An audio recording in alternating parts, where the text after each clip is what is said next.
Hey everyone, I'm back. I'm back from Hungary, and I got to tell you, it was an amazing, amazing journey. I can't thank the people that brought me there. CPAC.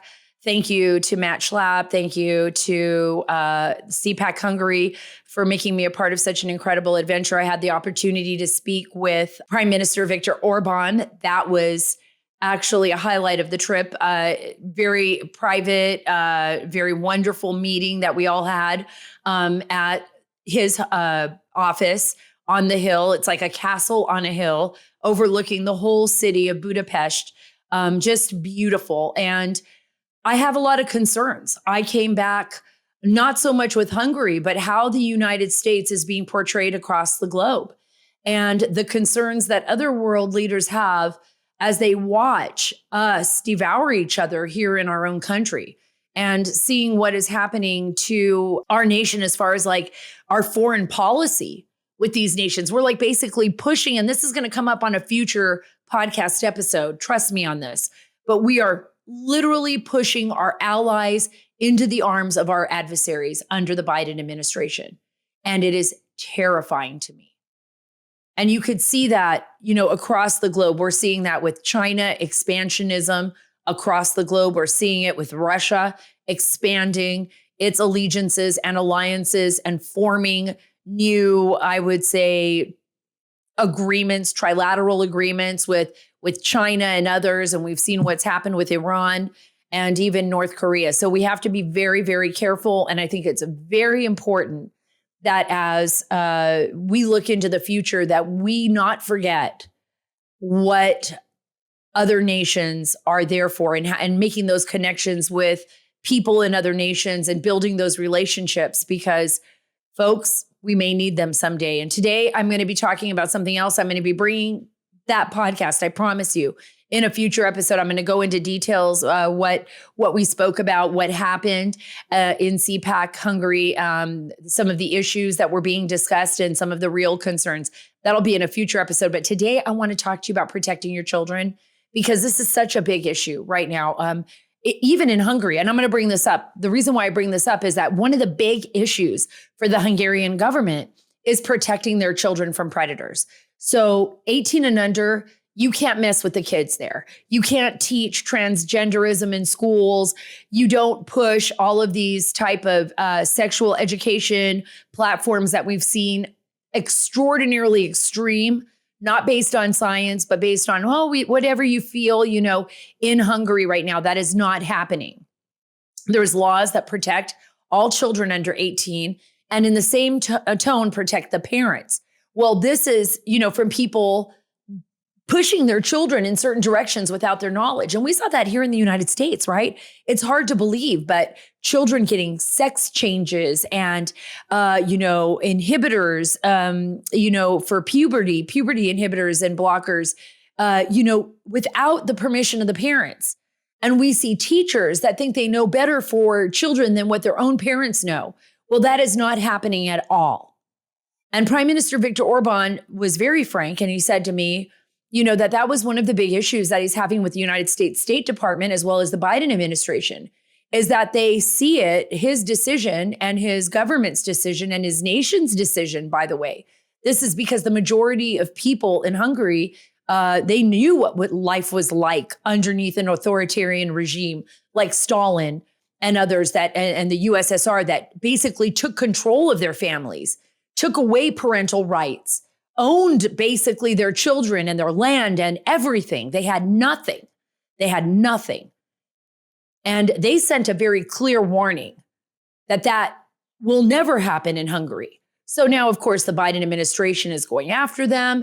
And of course, the EU that has been passing these type of laws that allow schools and government to have more control over children than the parents are also, going after Prime Minister Viktor Orban and his government for doing that. And he personally does not care.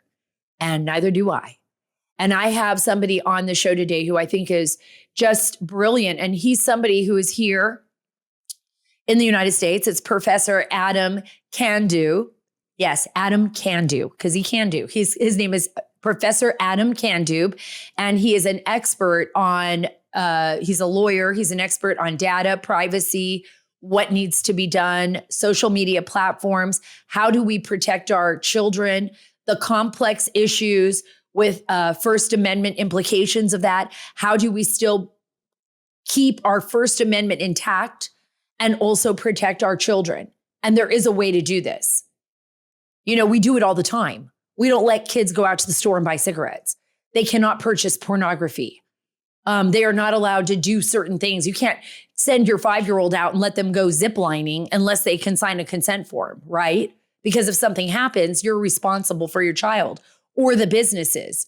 So I believe that it's about time that our businesses, especially social media and media platforms, take some responsibility here and try to work together with parents and lawyers and experts in the field as how we best can protect our children while still protecting our First Amendment and our privacy rights. And that's what we're going to be talking about here. But first, let me tell you about Allegiance Gold. I love Allegiance Gold. I tell you this all the time. And I'm watching, even as I travel throughout the world, how things are changing so rapidly. And by the way, how sometimes, like a frog boiling in water, right? We don't even know it until it hits us. And right now you need to diversify. You just have to. You have to be able to protect your assets. You have to be able to protect your money. You protect your family, protect your 401k, protect your IRA. Whatever it is, you have to do that. And you do that by diversifying. And now, look, don't just trust me. I want you to look up yourself. Look up Allegiance Gold yourself. And right now you can get $5,000 of free silver on a qualifying purchase when you tell them that Sara sent you. Yes, my friends at Allegiance Gold can help you. They can help you protect all those things I talked about, your IRA, your 401k, all of that. We saw what happened in Canada with the truckers' protest. We saw them take over bank accounts, seize bank accounts. The government just went in and did that. We've seen in the United States that some of our own banking institutions are throwing people out of their banking institutions because they don't agree with their woke agenda, right? We don't want that to happen to us. Allegiance Gold has the highest ratings in the industry, folks. It's got 5 stars with TrustLink. They are AAA rated with the Better Business Bureau. They're an A+ with the Better Business Bureau. And I'm sorry, a AAA rated with the Business Consumer Alliance. That is so important. And right now you'll get $5,000 of free silver on a qualifying purchase when you tell them that Sara sent you. Yes, when you tell them that Sara sent you. So don't wait. Call or click today, 877-702-7272. That's 877-702-SARA, or go to protectwithsara.com. We can't control the Biden administration, folks, but we can prepare. That's 877-702-7272. That's 877-702-SARA, SARA, no H, or protectwithsara.com. Very happy to have Professor Adam Candeub on the Sara Carter Show. He's a law professor at Michigan State University and a senior fellow at the Center for Renewing America. I feel like I learn something every time I read your columns.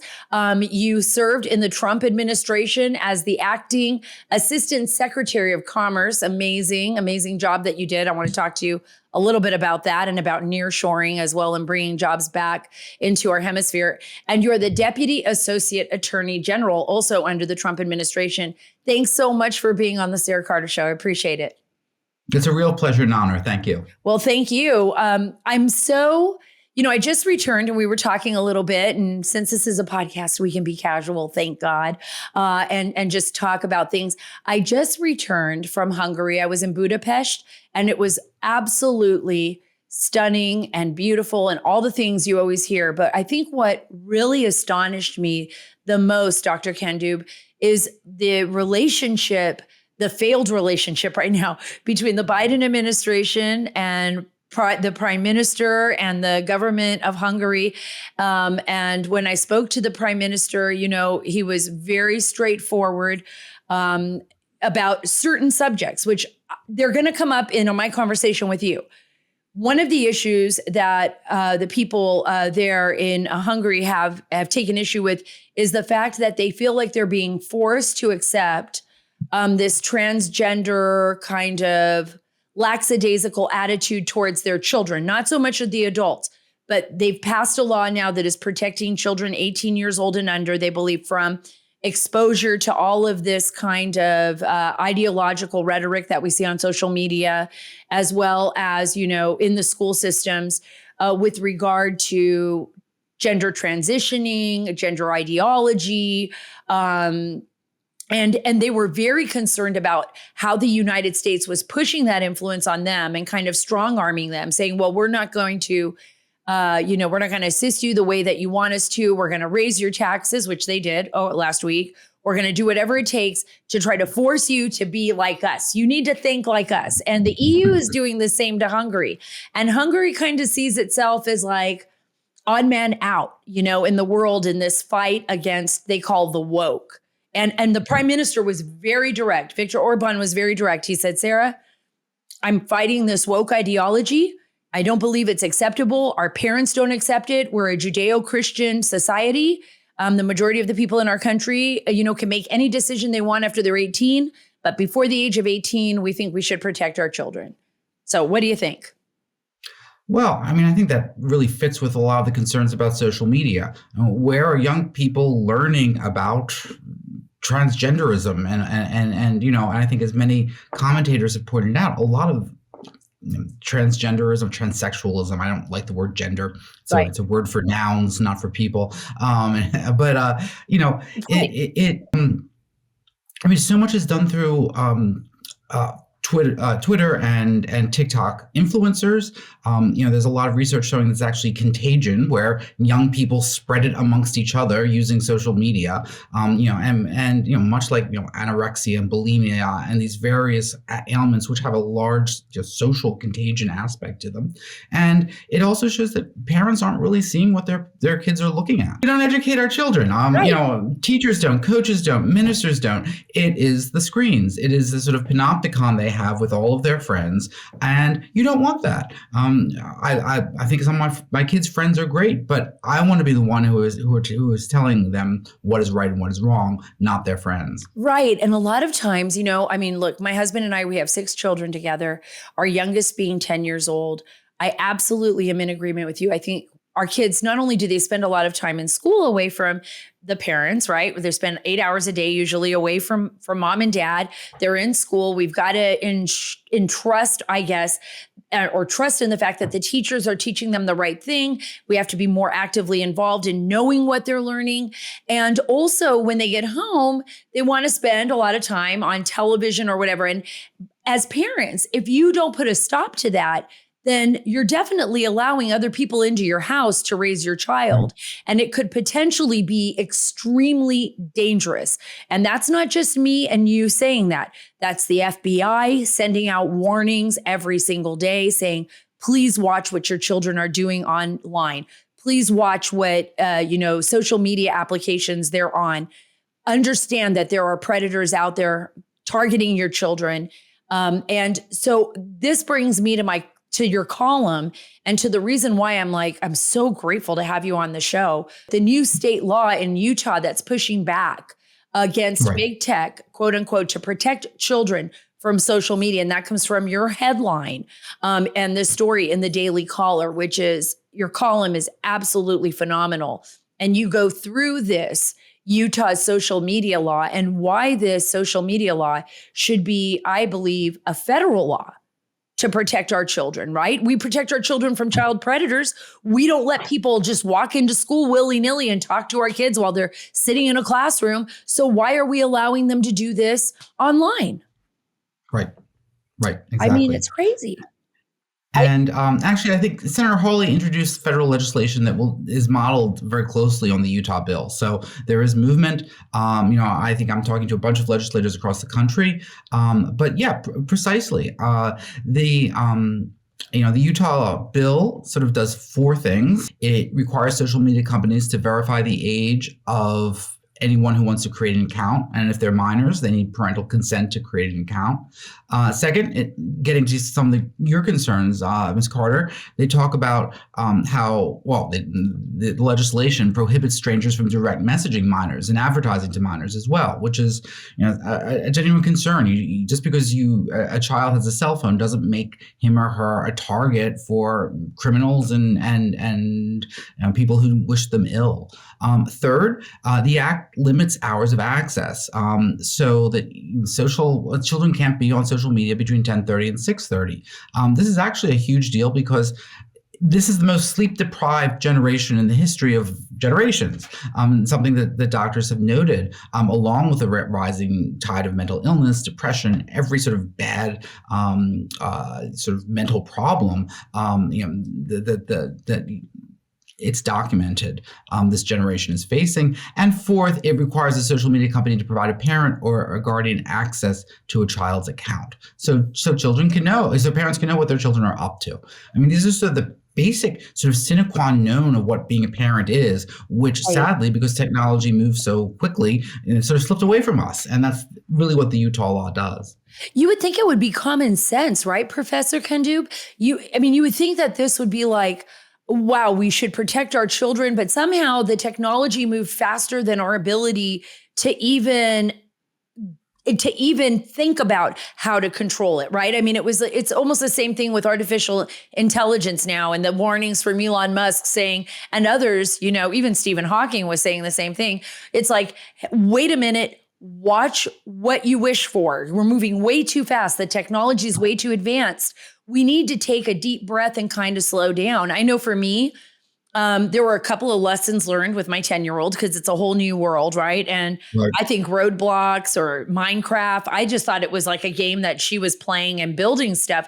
I didn't realize people were showing up in her village and they were, asking to be her parent and weird stuff like that. And I was like, okay, hey, wait, no, that's over. I had to shut off all of her ability to play with outside strangers.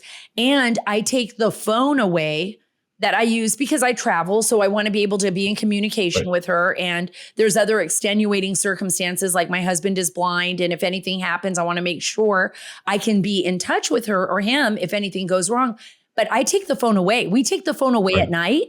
We're like, okay, 8:00, your friends should not be texting you and, sending messages late at night. But this law really is about protecting children, right? These four major areas of the Utah law are really about protecting our children from child predators and protecting our children from probably things we haven't even thought of yet. We don't even know where this is going.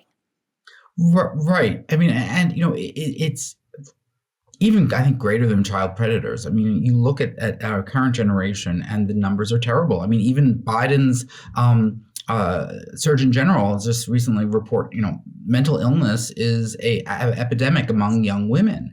Something like 60% or 40% of young women are, experience some sort of, clinical level of, depression or loneliness or suicidal ideation.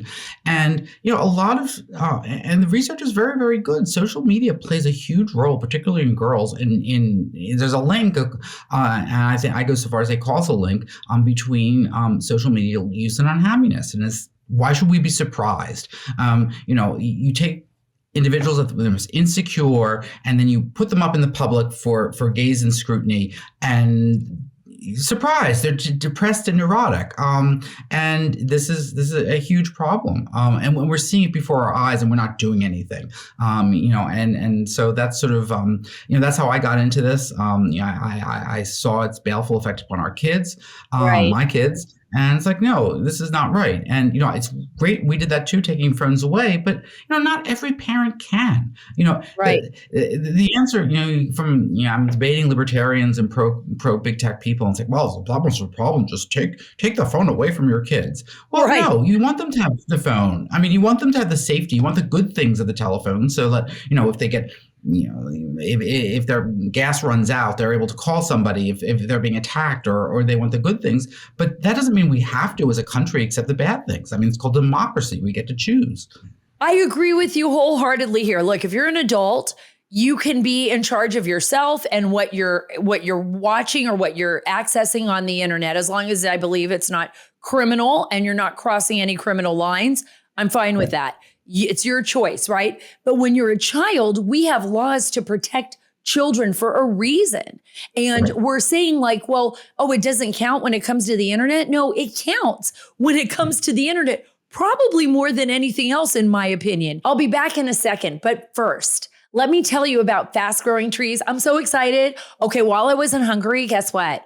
My fig tree arrived. Yeah, Marty thinks I'm losing my mind. My husband is like, we have so many plants right now on our porch. It's crazy. So I'm going to show you, I'm going to give you an update on Instagram. If you follow me on Instagram, don't forget, you can follow me on Instagram at @SCarterDC, at @SCarterDC. And I'm still trying to get verified there. So I'm in a fight with them over getting verified. So just follow me. That's me at @SCarterDC. So you could see all the fast growing tree plants that I have. I'm going to be showing you some of those soon. At fastgrowingtrees.com, you have plant experts that actually work with you on curating the plants that are best for your region in the country, right? So I'm in region 8. So I look at the different plants that are in region 8 that will be able to grow in region 8, that will survive through the winter here. I'm in the great state of Texas, like I told you. And right now, no matter where you are at in the United States, when you order fast growing trees, you're going to get an amazing deal. Join the 1.5 million happy fast growing tree customers. I want you to go to fastgrowingtrees.com/Carter. You can join me planting amazing fig trees, bananas, mangoes, lemons. God only knows, we may need them. Remember what happened during COVID? We couldn't even find anything at the grocery store. Imagine going outside and finding them on your own trees in your backyard. That's pretty awesome. I'm thinking about a greenhouse too. So anyways, I'm very excited about this, as you can tell. Right now, you'll get 15% off at fastgrowingtrees.com/Carter. That's fastgrowingtrees.com/Carter. Thank you so much for joining me today. Let's keep fighting for our children's privacy online, and let's keep fighting for our children. Let them know that you really care. You can do that by joining me. Subscribe to my channel here on YouTube and on Rumble. It really does help. I thought this was really interesting. In response to the bill that Pornhub blocked access to its site and greeted visitors with a video of a porn star claiming, quote unquote, while safety and compliance are at the forefront of our mission, giving your ID card every time you want to visit an adult platform is not the most effective solution to protecting our users and, in fact, will put children and your privacy at risk. What do you say to that? Like, well, I'm just, I mean, sorry, if you want to go on a porn site and you don't want to show your ID. I mean, when you go to a strip club. I mean, you got to show your ID when you go to walk a bar. Right? You go to a bar. You buy beer at the supermarket. Yeah. Right. Well, first of all, forgive my law professor opinion. I don't mean pedantic. There are actually two laws that were passed. One which is directly about pornography. This one's about my own social media, but they're of a piece and it's the same issue. So, but just to clarify, and the porn people don't like ours either. That is a huge thing that you hear from the industry. We're going to be hearing it, for the next year or next 2 years, maybe 4 years, if it gets taken to the Supreme Court, which is, this will destroy privacy. Well, first of all, it's awfully rich coming from the social media companies who have done more than any other industry to destroy privacy amongst Americans. So it's like all of a sudden, Zuckerberg is so concerned about our privacy. That's great. Thank you, Mark. But second, more interestingly, there are plenty of ways in which you can establish age verification without having any threat to privacy. And that's one of the things I'm interested in writing on. But, for instance, explain it. Give me some examples of how we could do that. Because I am very interested in privacy. I do believe in the right to privacy. I agree. So one of the things you could do is you could go to a trusted third party who, you would show your documents to. And, it's very easy. You have a government issued ID and they can do face comparisons to make sure it's valid, things like that. And then they would give you something like a QR code that you could submit to Facebook. Facebook wouldn't even know who you were. The company, the trusted third party, would be legally obligated under threat of severe financial damages to destroy all information, all record. The only thing that would be left would be this QR code that says, "Hey, I'm an adult," and that's pretty smart. That's a great idea. Level to open. Yeah, or you could just use verifications, like simple verifications, like, do you have a bank account? Do you have a credit card? Generally, these are proxies for age verification. So, there are a plethora of tools that you can use that don't require, a government ID whenever you use the internet, and that's really a boogeyman that is being, well, yeah, it's certainly. I think it's certainly that type of argument is something that I would think the social media sites, these platforms, and people like Zuckerberg and stuff are more concerned about, because it's going to make things a little bit more complicated for them. I don't think they really care about what it's doing to our children or anything. Otherwise, they would have put a stop to this a long time ago. We've seen anti-Semitism on the rise in social media. We've seen the rise of terror-related issues or terrorist types of, threats on social media, and it takes a long time for people to catch up. One of the biggest issues that I think is really the most concerning for me, and it came from when I was discussing with members of the FBI and others about child safety and the protection of children. A lot of children are lured on social media. They become, I know some of them. I know adults now who were taken when they were teenagers and, now are working to end human trafficking and try to stop predators. But there are so many children that become bait from these predators on social media, because we're actually allowing them into our bedrooms, right? Into our children's lives, into our homes. It's unbelievable to me that parents really don't take this even more serious than, I think people think I'm over exaggerating sometimes, and I'm not. My friends in the FBI, guess what? Some of them, their children don't even have smartphones. That's how scared they are, because they see it every day. So do you think I'm right here? And what are you hearing from the people that are working with you on this legislation? Well, yeah, you're utterly right. And that's like the great dilemma that parents have. Kids need cell phones today, or they need smartphones, or they can't really participate in everyday life. They go to high school, their assignments are on there, all their friends are on there, and yet we know that they can pose real dangers. And so we have a regulatory structure that does not allow parents to exercise their proper control so that they can actually respond to these threats. And because we don't know what they're doing. It's literally, as you say, it's a black box into which anyone can come to your home. And what's nice about this law, it says no. It's like, parents can take a look and see the visitor log and can do something about that. Well, and I try to do that even with there's limited, but there is ways of kind of monitoring your child's access on the internet and trying to monitor that. But without, there's only so much I can do, because sometimes I still find it. I'll tell you a funny story. My friend Dan Schneider, we were at an event, and my daughter Annalise is sitting there, on the phone, and I didn't know she was on my phone, and I thought she was just chatting with her dad. She had decided to download TikTok while we were at the event so she could look at a TikTok video, and she knows it's off limits. So Dan, he called her out. She's 10 years old. He's like, "You're playing on TikTok?" And I just whipped my head around. I was like, "What? Wait, is that on my phone? What is going on here?" So there is ways around this. Our kids are pretty smart. They're pretty savvy. We didn't grow up with it the way they did. So they can kind of work around it. And I think these laws it would help us, right? Yeah, it's leveling the playing field. Yes, of course.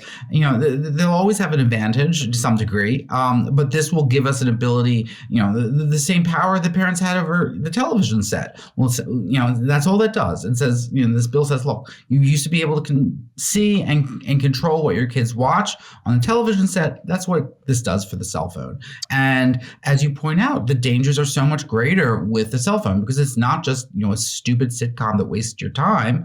It is, the Such a baleful great point. effects of social media. It is possibly, predators who, sexual or otherwise, who could, permanently hurt your children. So it makes such sense. We shall see, though. Big tech has just created something like a $20 million litigation center to handle state Right. laws, and it's certainly. I wish I could say with confidence that this will not be challenged or will be easily Well, dismissed. that's what I It's going was to be a gonna. long legal fight. That's what I was going to say, Dr. Candeub, not meaning to cut you off. I'm so excited about this conversation because it's taking us into areas that I think everyone cares about. I know everyone who's listening is probably thinking the same thing, like, what can we do to protect our children? How do we keep these predators away? But you are right about the law. And one of the things that you brought up in your daily caller, everybody go there and read this amazing column by Dr. Candeub, but it is the ACLU versus Ashcroft. And that was, you said it is true that the ACLU versus Ashcroft, the Supreme Court had struck down the verification for pornography sites. But the law in Utah is actually different, you're saying. It requires a verification for a minor to form an account, which is actually a contract, not merely just visiting the site. They're going to have actually have a contract with this, with the platform, right?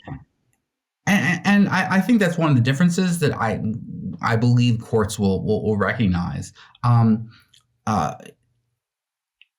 We're not blocking the law is not content based. It doesn't prohibit certain kinds of speech. It is, as the lawyer said, a time, place, and manner restriction, and it simply is, and it's a matter of contract law. It doesn't restrict what people can see. It restricts the sort of agreements that children can enter into, and states routinely require parental consent for contracts with children. You can't go to a tanning booth. You can't sign a liability waiver.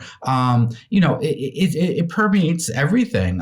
And courts have recognized that this is a state's legitimate concern. And also because the contracts that children form online often are binding and, can create financial liability. Well, who pays for that? And who's responsible for your children being paid for that? So I think there's a very strong argument that this has nothing to do with what was at issue at Ashcroft. It has to do with contract. And second, if you read the Ashcroft opinion, it aged really badly. This was before the smartphones in 2004, before smartphones, and the language is just comic. It sort of says, "Oh, in our experience, pornographic images would never come unbidden to your computer screen." It's like, oh no. Which, by the way, they are still coming across. Like, it's crazy. Like, even sometimes Twitter has a hard time keeping it off because somebody all of a sudden posts some pornography on Twitter and it's just not fast enough to catch it before it's like in the middle of your feed. And you're just like, wait a minute, I know I'm not following this person. I know it. Right, exactly. It's just That's showing up, Exactly. Or what in the world did I like that I got this? Right? Yeah, what did I like? What did I? Yeah, who was I no. talking to? Let's get this. Let's get this fixed now, ASAP. Yeah, exactly. So obviously the Supreme Court, sort of factual predicates were not there, but also, it would be very difficult for me to see a judge to say that this is essentially recognize the free speech rights of strangers to talk to your children over the traditional rights that parents have had to control who speaks to your children, to their children rather. And that's really what in order to strike these laws down, what a judge would have to say is like, oh, it's the free speech rights of these strangers to talk to your kids 24/7 that is more important than a parent's ability to control how they're raised. And, if you have a judge that says that, this country's already so screwed up that, Oh no, Dr. Candeub. Oh no, because that is exactly my worst fear, right? And it's very plausible. It's very plausible. Look, right now we see what's happening in our school systems. I still can't get over, it's like kids can't go to a liquor store and just purchase cigarettes and liquor. But, in some schools, they can go to their teacher and say that they want gender reassignment or that they would want to go to a hospital for an abortion. And I'm not talking religious now. I'm not even arguing this on a religious level. I'm arguing it on you're the parent that is responsible for your child. And if something goes wrong in a hospital, or if something happens with a counselor and you're unaware of it, who's then responsible for the child? Right. Exactly. I mean, because the government won't. I mean, first of all, with the transsexualism stuff, I mean, it generally does not produce more happy people. So who's going to be responsible for this for this poor child who's been damaged by the bureaucracy, the government bureaucracies? Right. And then they'll walk away. Right. And yeah, then exactly. And then when they want to reverse what they've done, which is still incredibly painful, and it costs so much money, and it's just a horrible mental weight on some of these children and some of these adults. It's a tragedy all the way around. But I think that's what really scares me. And I'm gonna end it here. I'm gonna give you the last word. But what really frightens me is legislation from the bench. And we have seen phenomenal judges do an incredible job at looking at the law as it is and the argument of the law as it is. We've seen that in the Supreme Court, and we've seen it, on the federal level as well as on the local level. But right now, what we're seeing as well is a very strong weaponization, whatever anybody wants to call it, of our system, and people legislating from the bench. So I don't care if you're a Democrat or a Republican. I used to be able to have great conversations. And in some ways, people might say I might be center left on some issues, center right on other issues. But it's different now. It feels like it's a battle of ideologies. And that's where my concern is. Like, we'll have a Ninth Circuit type of system, like where they're just going to be like, oh no, we're going to let these grownups have free reign over your kids. And if you don't watch them 24/7, then good luck. Well, luckily Utah is not in the Ninth Circuit, so yeah, thank God. We won't get anything from them. Yeah, that is true. But it's funny. I spoke about this bill with friends, some of whom are not Republicans or conservatives, but all the parents I spoke to were like, "Well, that seems right to me. That's fine." I was amazed about how much sort of cross ideological agreement there was, and I really do believe this is an area where being vocal about it, of people coming out of both sides and saying, look, this is about parents' rights. This is about our ability to parent. That's the primary important value in society. It's not technology. It's not the free speech rights of strangers to talk to my children. It's my ability to parent correctly. And if the courts can't protect that, the courts are really screwed up. And getting that message out there, I think the judges will pick that up. And I think that they're vain, narcissistic people. At least mine. I mean, none of whom I'm arguing before are, of course. But in general, I've been told, and they don't want bad things to be said about them. They want to be seen as the good guys. And how are you seen as the good guys? By having the majority of people say this is the right thing. And I think that parents have a very good platform to stand on. Thank you so much, Dr. Candeub. I completely agree with you. I believe this should be a bipartisan issue, that all parents, no matter what political ideology you follow, no matter where you are religiously in the scheme of things on planet Earth, because we've got a lot of different beliefs, that the one thing that we can all believe in is our offspring, right? That we want to, at least we would think so, that we want to nurture them, protect them, help them live a full and abundant, beautiful, peaceful life. And if we can do that, that's the right thing to do. So listen to Dr. Candeub. Go read his article, please, at the Daily Caller. Thank you so much for being a part of the Sara Carter Show. Hope you come back. That's a real honor and a pleasure. Thank you, Ms. Carter. Thank you so much. Professor Candeub, you are always welcome on this show, on the Sara Carter Show. I just really, we've got people out there fighting the good fight. I hope that there is a nonprofit out there that can help the professor and other lawyers with this legal battle to protect our children. I know I would love to be a part of that. I would love to do anything I can to get the word out. Let's protect our children. And right now, until these laws go into effect, folks, I think one of the best things I learned, and actually from a friend of mine, was that she was taking away her kids' cell phones. And I mentioned this, during the interview, but she would take her children's cell phones at night. And that's what I do now. At 8 o'clock at night, it's hand me the phone. I put the phone away and they do not get it back. Sometimes until after school. Sometimes they can take it to school if there's events at school. But I no more of this just leaving my children with access to the entire world, knowing that there are predators out there.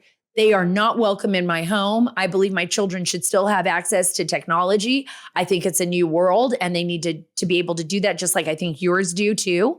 But I think that we're in charge. We're still the parent. Thank you again for being a part of the Sara Carter Show. I'm so happy to be back home in my beautiful country, the United States of America, and I'm so grateful for Prime Minister Viktor Orban and the welcome that I received from the Hungarian government. Thank you so much for all of that. God bless you, Hungary. I want you to follow me on Truth at Sara Carter Official, on Twitter at Sara Carter DC, and on Instagram at scarterdc. God bless you. God bless our great nation. God bless Hungary and all of the wonderful people around the world fighting for freedom and conservative values. And God bless the great state of Texas.